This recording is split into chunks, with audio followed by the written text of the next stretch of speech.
Hello, and welcome to this latest episode of the Miramichi Historical Linkages podcast.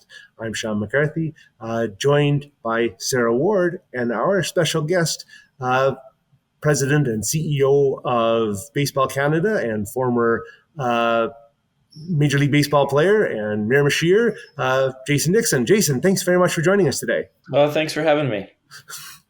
So, full disclosure, I guess we have met once before when you came to Nelson Rural School to talk to us after I think your first season with the Angels, and I can still remember, us all be kind of being I think I was in grade 6 or grade 7 at the time, and I remember they for quite a long time afterward, they had laminated the page of the Moncton Times after your first game against the Yankees, and that was on the wall at the gym for many a for many a long month.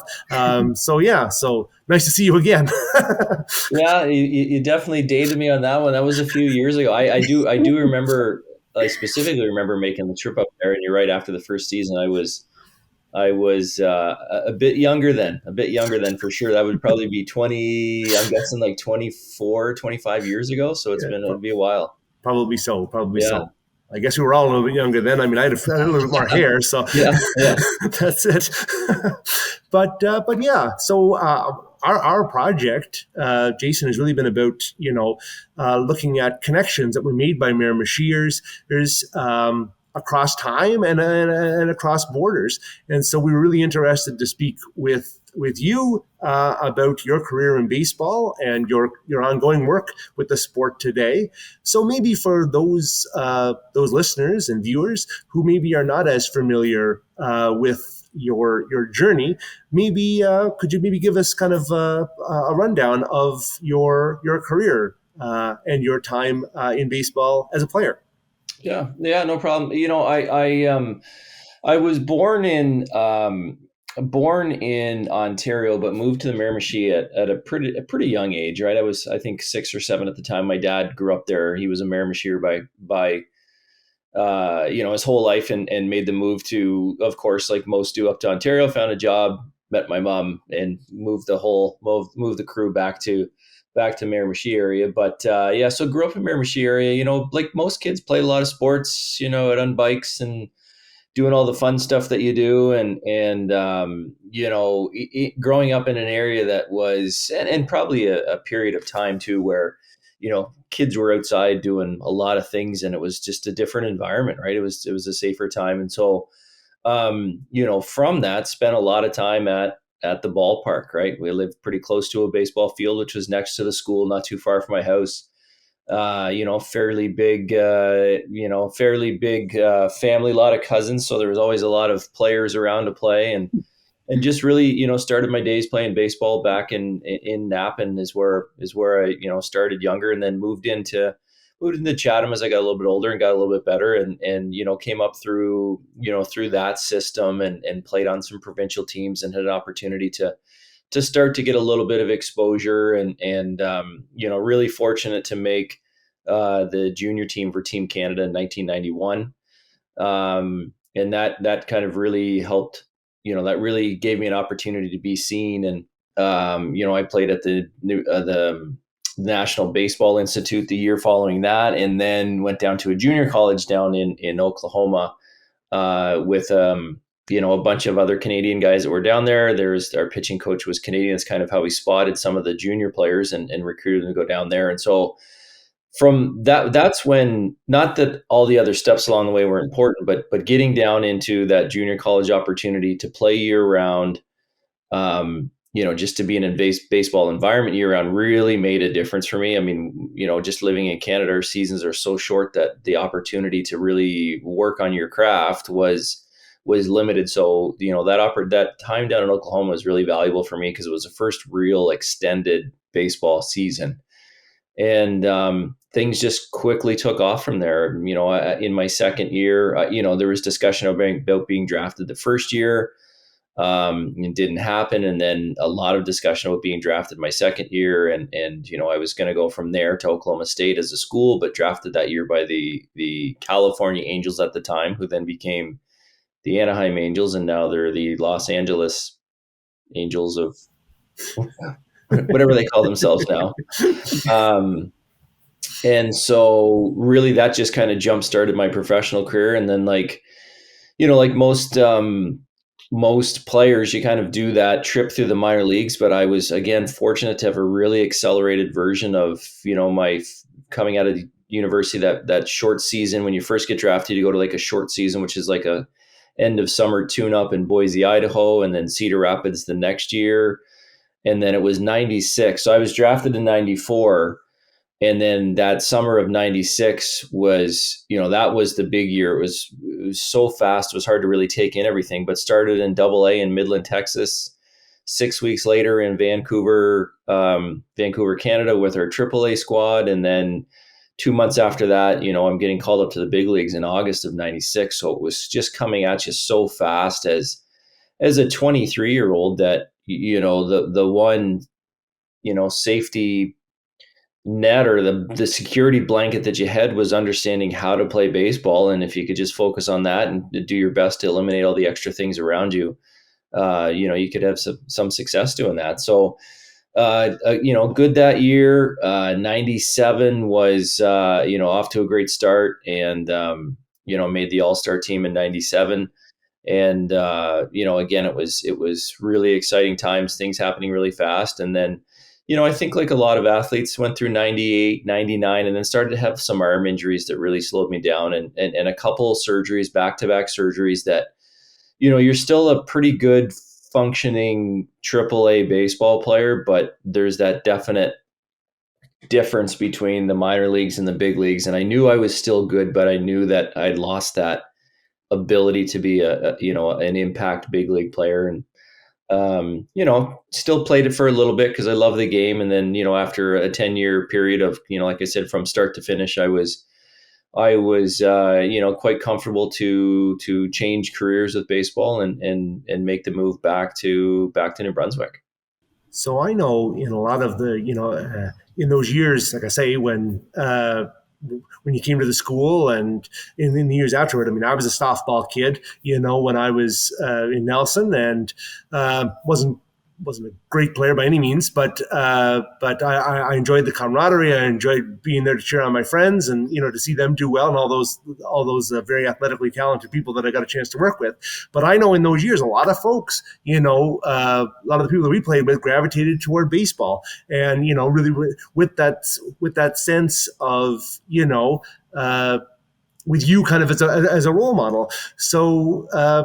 How did that feel, and how did you kind of navigate that role as even today as somebody that that came from here and made it on a big stage? Yeah, it's interesting I look at, I turned 50 this year, so I'm obviously starting to get on the backside. But it's interesting when I look back at those times when you're in it as an athlete, and how you maybe approach it. That you're being guided along the way in the sense of when the season starts, where to be, what to do, what the expectations are. And again, like I said, you're so focused on that baseball element or in achieving the things that you want to do that I don't think it allows the time to appreciate the things around you as much as you would like to. And I don't know, maybe it is just because you're getting a bit older, and a bit, like the stories get a little bit better as you get older. But I have a much greater appreciation for what I accomplished now, I think, than I ever did when I was 23. And when you talk about kids following and the impact that you had, I don't even think you can kind of understand that when you're that young. Like, it doesn't really sink in. And it's not that I didn't take advantage of understanding the influence and the things to say to the kids and encourage young kids and those, but I don't think you can appreciate how much of an impact it was, how the scale of maybe the achievement that it was at the time. And so I think as you get older, you have a much greater appreciation for what you did and what you accomplished. And quite honestly, you're probably a little bit, you start to realize you're proud of it too. It's hard to really really, understand that when you're that young, because I don't think you have an appreciation for it in the moment. Which is too bad, because I think that's pretty common, even with the younger kids that we coach now, and a lot of kids are in. I say kids because they're younger, but um, when they ask me and talk to me about things, I'm like, just like live in that moment, appreciate the time that you're in. I know you're so competitive. It's hard not to think about what's next, but take the time to kind of appreciate where you are in that moment, because it goes by fast. The actual living the moment, it'll be with you forever in memory, but it's if there was some way to kind of really be appreciative at the time it's happening, it would be great. But like I said, that was 25 years ago when you talk about the trip to Nelson, but for me it feels like yesterday. I think we have some in common. When I was reading your bio, you said you went to Northeastern State Junior College. I went to Northeastern State University in Tahlequah, not too far from where you were. I think, Okay. yeah, here Yeah. up north, close to Yeah. Missouri, I think, in Kansas, and I was close to Arkansas, so which was interesting. And Yeah. It's funny because well, it's an interesting part of the world. Did you like? I didn't obviously didn't grow up there, but and I never really heard of the place that was recruiting me to go down there. But I thoroughly enjoyed my time in Oklahoma. Like, the people were fantastic. It was the right fit for me. It was a small town feel, and similar to you just Miramichi. it was a good fit coming from Miramichi. Yeah, it was Yeah, a great fit for me, and I think that's I say about playing a longer season helped me, but quite honestly, I think the people and the support and the network around you was just you're so comfortable that it just allowed you to do all the other things. But yeah, I have nothing but great people to say about the people of Oklahoma. They were fantastic, and I still talk to a lot of them. Some of my best friends, I still talk to them. Talking to one of them yesterday, yeah, it's a great spot. But yeah, I find. yeah, I know when the Yeah, I'm originally from New Mexico, right? And I went to Northeastern State University in Tahlequah. And that's the thing I noticed. Um, it's like you learn a new language, just like coming to Miramichi, because the accent and the communication is a little bit different. yeah, And how people greet each other. And it's yeah, very similar to the Miramichi, I find, because you go to a grocery store, you end up talking to a stranger. You have these long conversations, or even a restaurant, yeah, and I say Oklahoma has the best, um, what you call it, breakfast there. Scrambled eggs and yeah, gravy and biscuits. yeah. Yeah. Yeah. But in the Yeah, well, summertime, I was just gonna say that. Like, yeah. yeah, No, I was just gonna say that, like, it was an education in culture. It was, like you said, like biscuits and gravy and fried okra and sweet tea and all the things that I didn't really understand, but really grew to love. Chicken fried steak was the other one that I'm like, that sounds complicated, but it's yeah, pretty good. yeah. And I find the only thing that I didn't really care for in Oklahoma was the chiggers. Summer times when you're out there in the field or something like Yeah, that, those little bugs, they're like, you can't even see them. They're like, until they bite you. yeah, Yeah. yeah, yeah, yeah, for Yeah. sure.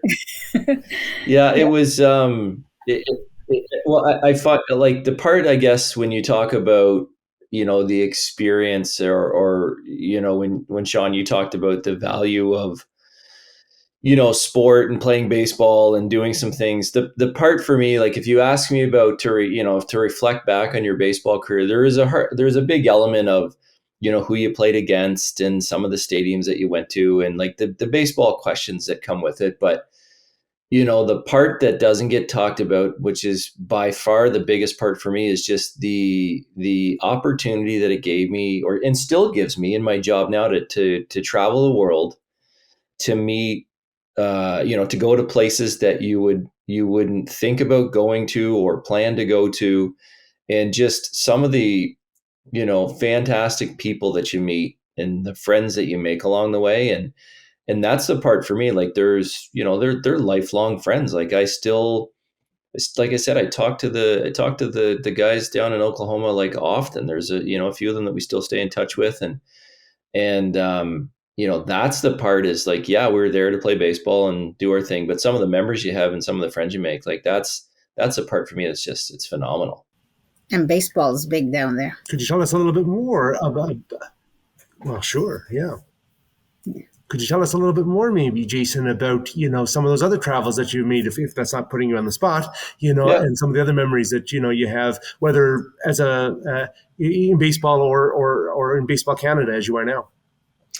Yeah, I for sure I can, for sure. And I think about, is baseball, like as Sarah said, like baseball is big down there. And the part that, when I get down to Oklahoma, you're playing all the different teams around through Kansas and Texas and Arkansas and Missouri. So you're kind of covering a little bit of that area. And then, for me, I think about, just going through the minor leagues and going through with a couple different teams and rehabbing in the places that we played. Like, I think I've been to the majority of, or to most or all states within the US. It allowed me to cover, every province in Canada and down to the Dominican and parts of Mexico and Venezuela and Panama and Cuba and Japan and even with some of their travels and went to a conference in Africa as part of our baseball, like a world conference, and places that I wouldn't get to, I don't think, you're right, on my own. That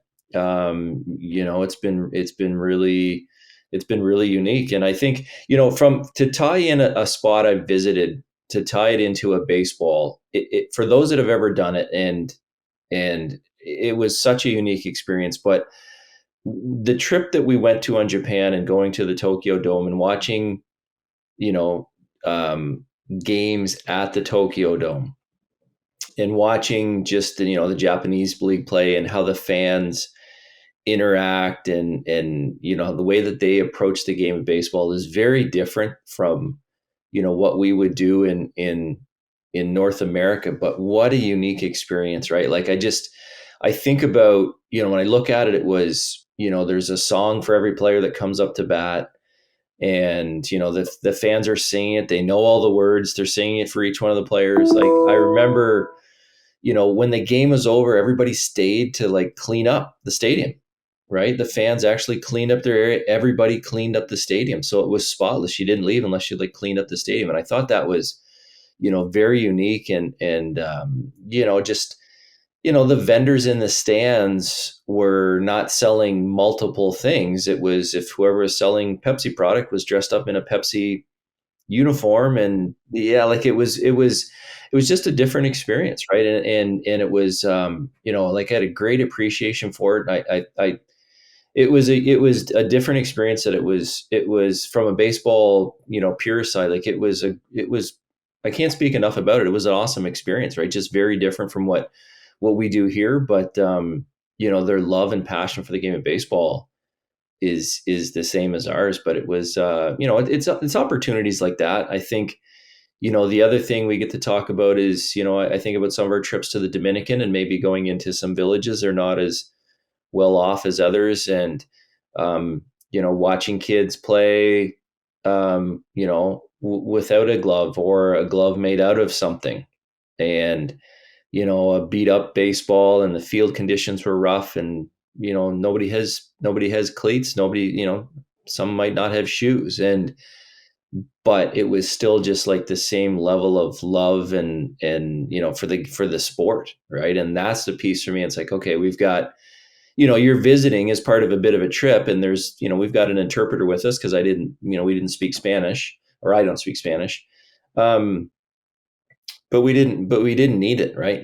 Baseball was kind of like that common language, and you could play catch with the kids and not have to really understand each other, right? Like, and so that element, I think, was very unique, right? Like, it was, taking a kid out of Miramichi, where I grew up, and we learned a lot and saw the things we saw, but realized like the world's a pretty big spot and things are pretty different as you get out there. And so I think that part of what baseball has given to me is probably the piece that I'm most appreciative for.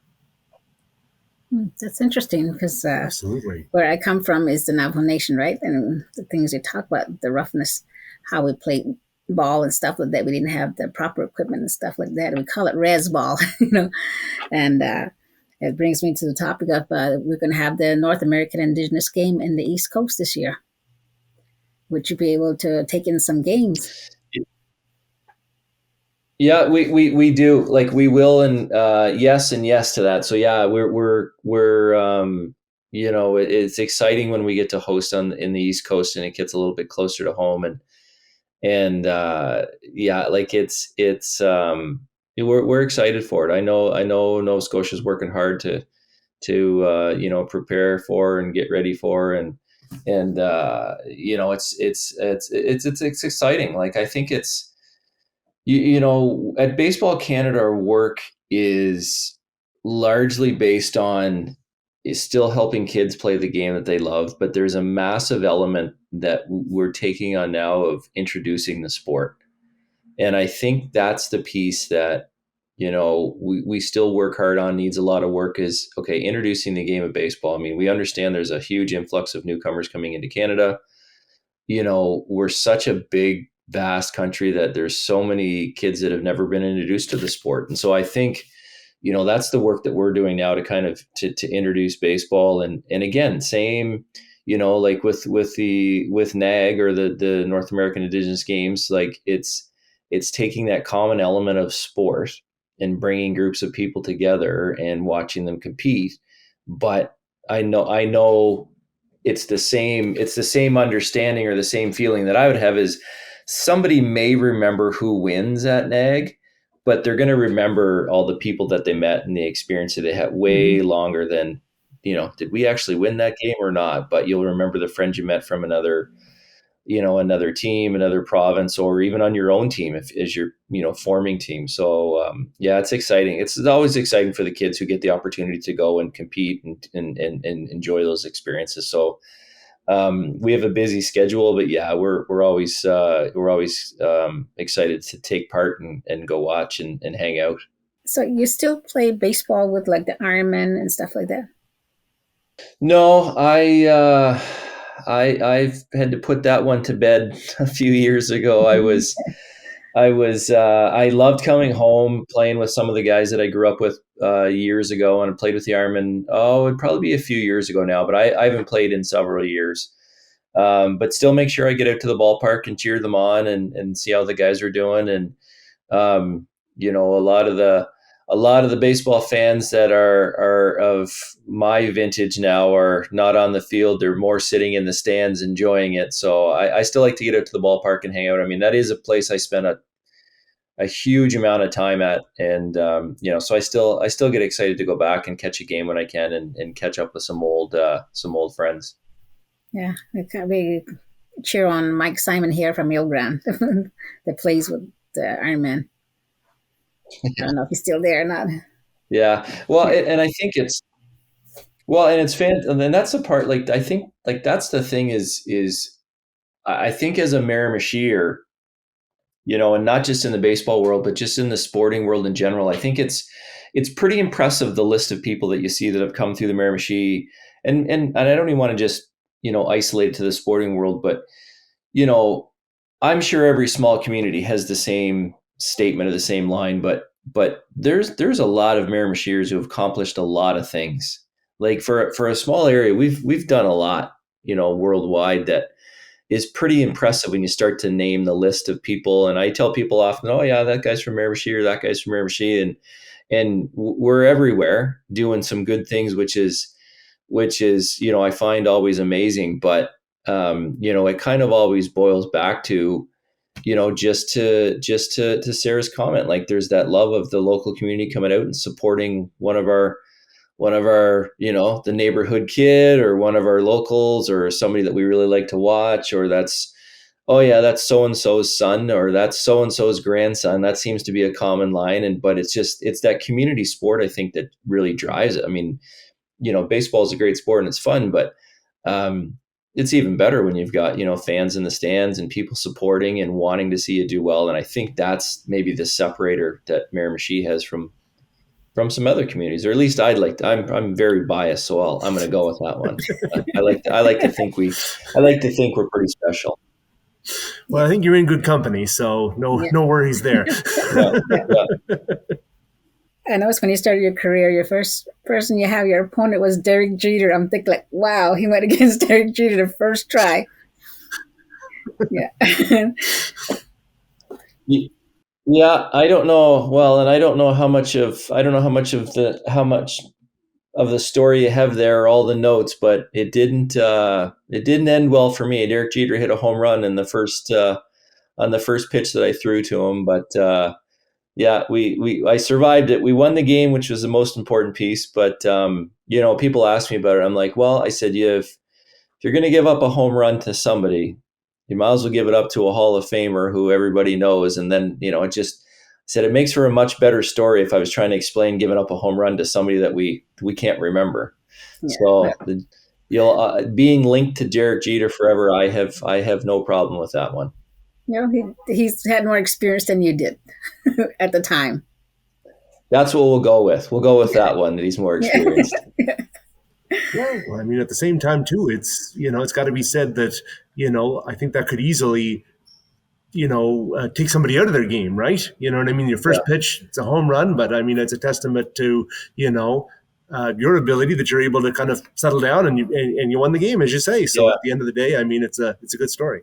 Well, and I know we're kind of coming to the end, but the Derek Jeter story is the one that I often used in just talking with kids and trying to help them understand that like life is about it. You're going to face adversity as you go through life, and whether it's giving up the home run to Derek Jeter and then bouncing back and deciding to continue to stay in the game or stay in the fight, like that is the way that life is going to go. And so, be prepared for it and you work hard for it, but understand that like it's going to happen to you. But the good part is you do control whether you stand back up and dust yourself off and stay in the battle or stay in the fight or whatever it is, or just, keep moving forward. And it's also your choice just to give up and say, well, it wasn't meant to be, and I'm just going to quit. And so it's not, your reaction to what happens is the most important thing, and the one thing that you do control, right? Because you don't always get to control everything that happens to you in life, good, bad, or indifferent. But what you do after that, you are fully in control of that. And that's what I try to tell kids. It's like things are going to happen to you that don't go your way, but you need to make the conscious decision to continue to move forward and do good things, right? Work hard, do good things, be a good person. Sometimes the path may not always be clear, but if you're working hard and you're treating people right and you're acting the right way, like good things will come to you. Just may not be immediately, but just try to help them understand that, right? And again, it's so hard to understand that I think when you're a younger person. And for the, without sounding too much like my dad as you get older, but like you understand that a little bit more as you do get older. And so the Derek Jeter story is a good one, because I think that's the one piece that, it kind of relates to my time in sport, that, I'd worked hard and someone had the same conversation with me and things went it couldn't be a worse situation than giving up a home run on the first pitch you ever throw. But again, it's, you've got the support of community, the support of family behind you that, just, encourages you to get back up and keep going forward. And that's the part that hopefully kids catch that component of it, right? Because life is tough sometimes. And the thing is, sports is about strategies too, because each team had a strategy how to over power the other team. So I'm pretty sure that was a strategy on the Yankees side, when it's like an initiation kind of thing. So I said it's just like I played sports, and I remember how we kind of study other teams, and then we kind of have to, okay, this is going to be our strategy to get this team. Like, we kind of pick out the teams, and it's just, I don't know, but I still say he had more experience and at the time, and you're starting up, so it was their strategy. Yeah. Sarah's just being really, really kind. I mean, I think we can all admit that maybe Derek Jeter was just a little bit better than Jason Dickson. I mean, maybe that's the truth behind it. But Sarah, I appreciate you being very kind in your words, but My fellow he was is a pretty good player. well, my fellow is Jacoby Ellsbury, but he's no longer playing there. So he's from my community where I grew up. Yeah. Yeah. Yep. Yeah. Yes. Yep. Yep. Yeah, he was a great player too. Well, okie dokie. As we draw to a close, anything more that you'd like to share with us, Jason, before we sew this episode up for the week? No, I there's not, but I appreciate, when you reached out to do this, I was excited to do it. I don't get as many opportunities to maybe, just speak to the Miramichi community, or, get the time with kids or different groups, and so I'm always excited to kind of, come back and share stories and talk about what's happening in Miramichi, and just, again, hopefully just encouraging people to, to want to do some good things, right? Like I said, I think we've got it's a great community. It's a great place to grow up as a kid. A community that supports and really wants to see good things happen for the people that live there. And like I said, you if you're to sit back and make a long list of Miramichiers that have had an impact in Miramichi or outside of Miramichi, I think you'd be quite surprised at how long that list was for a community that wasn't a big community.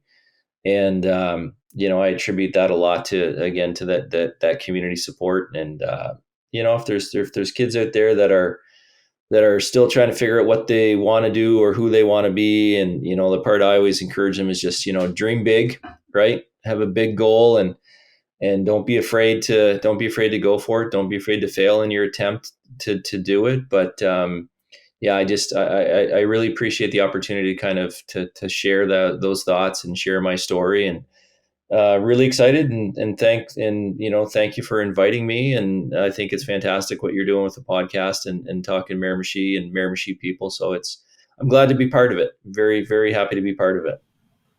Well, we're very happy to have you, and thanks so much for taking the time and for sharing those messages with us and with our viewers and our listeners.